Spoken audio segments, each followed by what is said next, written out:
Hello, and thank you for joining us today as we discuss the 2014 Conservation Treatment Grant Program. I am Priscilla Brendler, the Executive Director of Greater Hudson Heritage Network, and we have the honor of administering the Conservation Treatment Grant Program on behalf of NYSCA.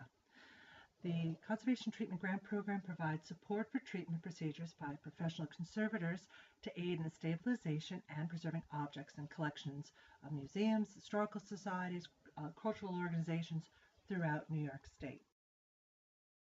This program is a wonderful program for us to have in New York State in the fact that there are very few in the nation that provide funding for the conservation of objects. We are one of maybe only 2 states out of 50 that have this. And then you would have to go to funding at the federal level for the conservation of your objects. So we are very grateful to NYSCA for this opportunity to provide this conservation for objects. And these objects are any objects in your collections that are 3D objects. And these are eligible for conservation from organizations that are historical societies, museums, any collecting institution that has these objects that are located within New York. This program's been in existence since about 2000, and every year we receive approximately anywhere from around 49 to about 53 grant applications. As you can see, last year we had 53, and they came from institutions throughout New York State from 16 counties, requesting a total of about $300,000. In the end, 18 awards were given, totaling $89,386. This was recommended by a panel of 5 who are made up of conservators and of curators, who are very knowledgeable, wonderful people in the field. And out of that, they recommended that 18 institutions receive funding, 13 receive full, 5 receive partial. Because some applications can come in with a grouping of objects, the panel may make the recommendation to have certain objects in one application awarded for conservation, in which case partial funding is awarded.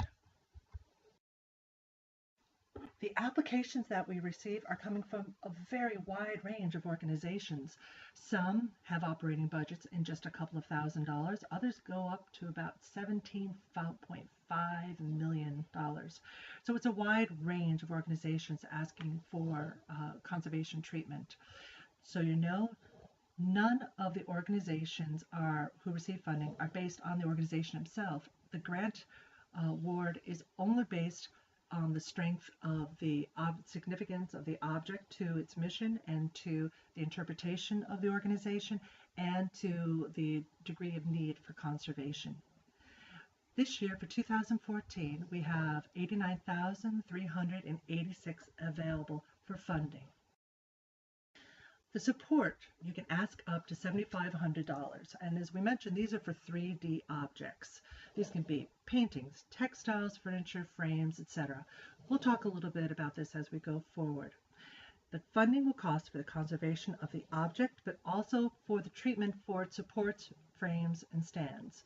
So for an example, if you have a painting, you can't have a painting up on the wall unless you have the frame, so therefore those would be seen as 2 integral pieces. Question often comes up is who's able to apply? Any 501c3 museum, historical organization, etc. is able to apply, and these organizations are organizations that must have the care of, they own, and they exhibit collections for the public. One of the wonderful aspects of this grant program is there is no match, and that is an incredible gift. We all know how tough it is to make matches when we're writing these grants. For this, there is no match. You can ask up to $7,500. However, if the conservation of the object comes in at higher than $7,500, you'll need to let us know where these additional funds are coming from, and they must be in hand.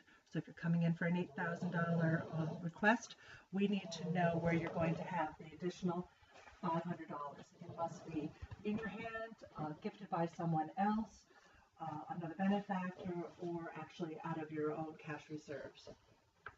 It is possible to also ask for the phasing in a grant. In other words, if you have a wagon, you may come in this year for 4 wheels on the wagon, and then next year you could come in for the running boards. As long as the conservation of the individual items can stand on their own, then that can be eligible for phase funding.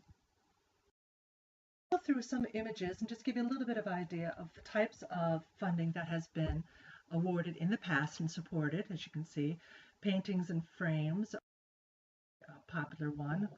And as we mentioned, both the painting and the frame itself should be seen as a joint item. Lithographs, even though the lithograph itself is on paper, because it is framed, it is then taken out of what we would classify as an archival item and made as an object. Therefore, this would be eligible. Textiles. The textiles run such a wide range. They can be both dresses, they can be they can use any type of apparel is also. Of course, moving on from textiles, we have flags, which are also made out of textile. Banners themselves, which skirt the textile genre as well. Furniture, both tables, chairs, they can be wood, leather, multiple composite items. Sculptures. This is a trickier one because with outdoor sculptures, you must have an engineer's report as well as a conservator's report. Since, as you can see from that cube bouncing on its point, there is some engineering involved, and we need to make sure that whatever conservation is done, that it will remain stable outside in the elements. Archaeological and ethnographic objects are also covered for this. This can be anywhere from ancient Peruvian, which you see, Egyptian, a mummified cat, and we've also had quite a number of Native American objects come from New York State, most specifically the Iroquois, requesting conservation and have been funding, such as the coil pot on the lower left. Needlework, that's a very broad range, and that is also included, such as this lovely needlework. We have some mourning paintings. This, of course, or quilt. This is a needlework piece that is framed, so it's covering two different material types. And miscellaneous objects, and that is a big definition. They are they can be tavern signs, can be some religious objects that are on display at the museum made out of wood, ceramics, metal, farm equipment, tools, pretty much any collection. The area that is the trickiest, however, is framed photographs. Photographs themselves that are not framed are not eligible for conservation with this grant program.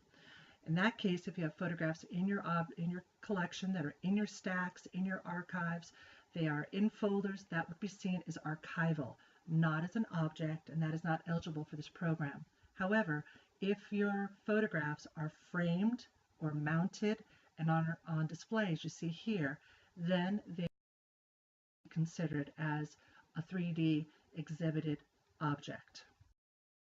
As we mentioned, what we will not fund, unfortunately, we will not support staff salaries, we will not give funding for preventative care, for reformatting of objects, purchasing storage, contents, anything like that. Some of these objects that are not funded, as we mentioned, are archival. Your books, your papers, these are folders, anything that is put away in your archives. Environmental controls, pen monitors, hydrometers, those are not covered. Our primary documents, letters, receipts, journals. It's in carts and racks are not eligible for storing and housing of these objects. Staff.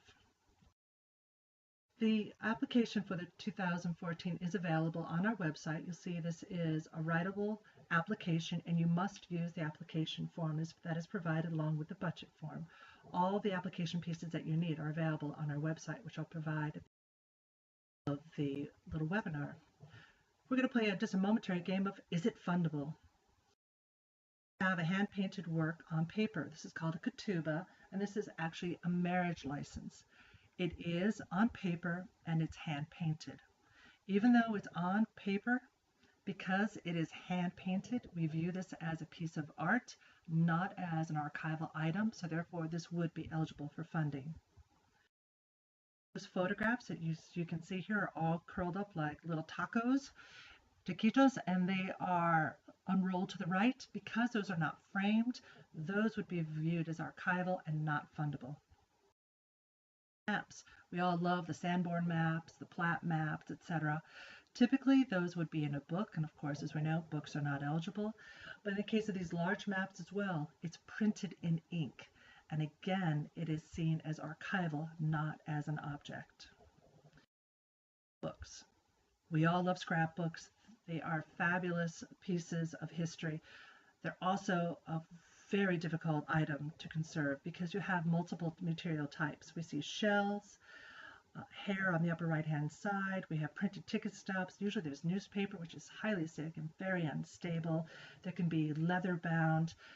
Even though these are incredibly important items to have conserved, unfortunately it is not eligible because, again, it's in a bound book and therefore it's archival. Maps, we discussed this. Again, fabulous piece, but no, this is archival as well.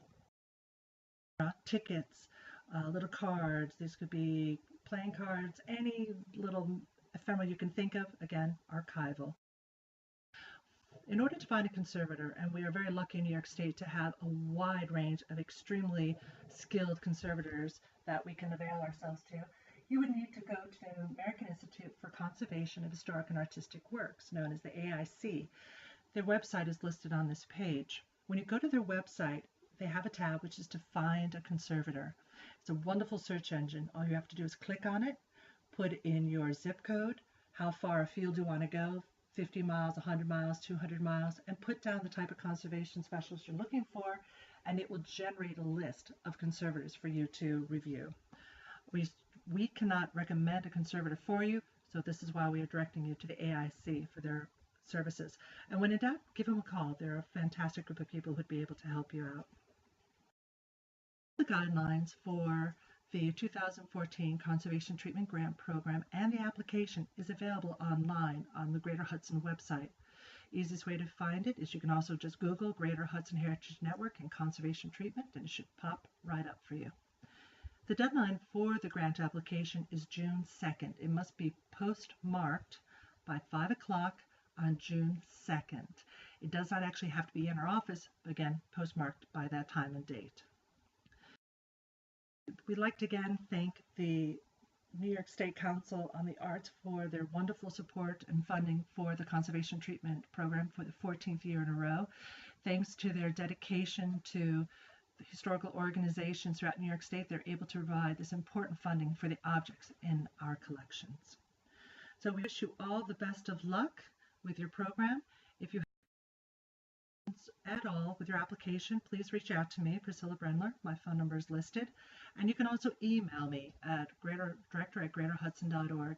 And call me at any time. I do get calls quite regularly and just sort of out of the blue. And oftentimes I'll talk to you more than one time. And we are very happy to.